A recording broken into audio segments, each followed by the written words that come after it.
The world is facing multiple problems. We have biodiversity loss, climate change, desertification, food insecurity, poverty, disparity, and now the threat of financial collapse.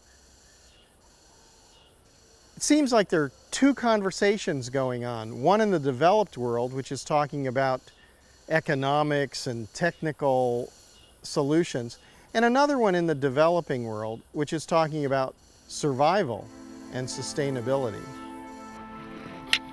I've begun to see this differently. When it comes to survival and sustainability, there's only one story for the human species, and we're all in this together. All our problems are interrelated. Far from being mysterious, they're actually the logical outcomes of the type of economic system that we've created. And this also seems to point toward the solution.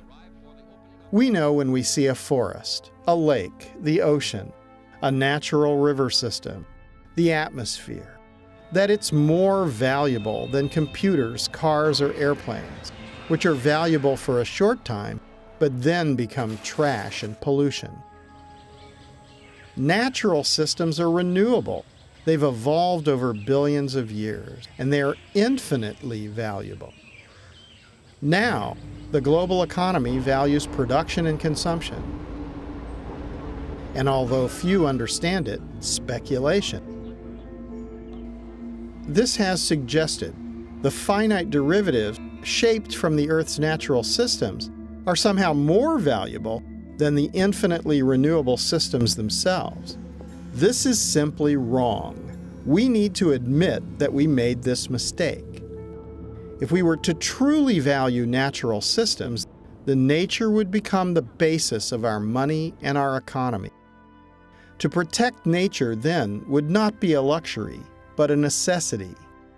This brings us much closer to the truth, because we must have water, air, and fertile soils. But we just want computers, cars, and airplanes. We can change. It will not be easy, but we can and we must do it.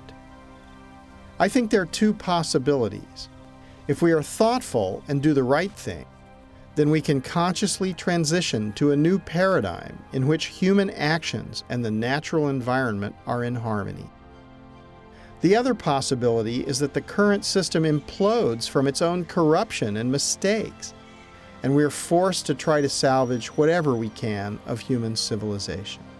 For the sake of the children and future generations of life, we need to consciously decide to do the right thing. When we do that, we'll understand that wealth is coming from natural ecosystem function. And this will be the basis of our money. And all human actions will go to conserving and protecting and restoring ecological function on Earth.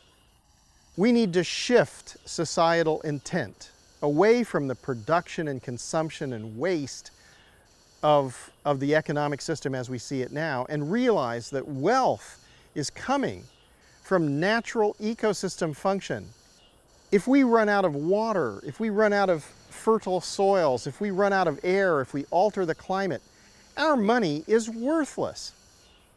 We have to understand that the true wealth on the earth is coming from natural ecological function. And if we do this, if we choose this, then our money and our economy will reflect that. And all human activity will go toward conservation and, wherever the land is degraded, restoration. Because that's the way to protect wealth, and that's the way to increase wealth.